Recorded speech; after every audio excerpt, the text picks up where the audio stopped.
Are people telling you can lose your salvation, that you can walk away from eternal life? Well, let's see what God has to say about that.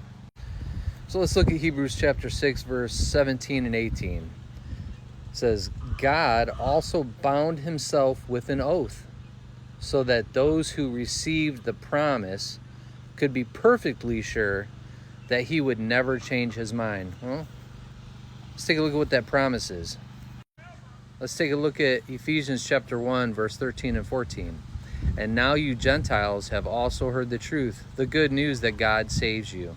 And when you believed in Christ, he identified you as his own by giving you the Holy Spirit, whom he promised long ago. So the promise is the Holy Spirit.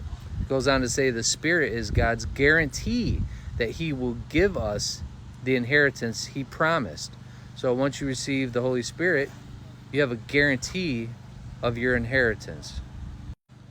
So those of us who receive the Holy Spirit and receive the guarantee of his promise says that we can be perfectly sure that he would never change his mind. It doesn't say that we can be perfectly sure that if we're good enough that he'll never change his mind, or that if we follow the law perfectly, or if we go to church.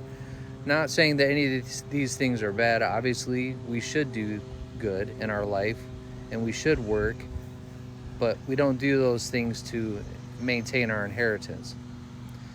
It goes on to say, so God has given both his promise and his oath. These two things are unchangeable because it is impossible for God to lie. Therefore, we who have fled to him for refuge can have great confidence as we hold to the hope that lies before us. So for all those out there telling people that you can lose your salvation, you can lose the gift of God, you can be unborn in the Spirit, you can lose the Holy Spirit, God says otherwise. He says he's taken an oath, that he's made a promise that's unchangeable, and that it's a promised gift.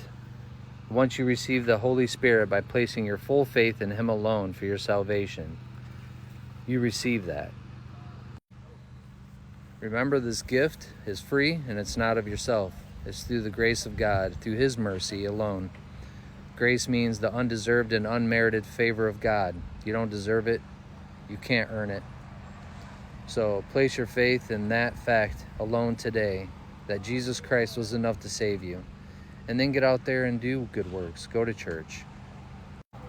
Be led by the Holy Spirit. But do those things out of love, not out of obligation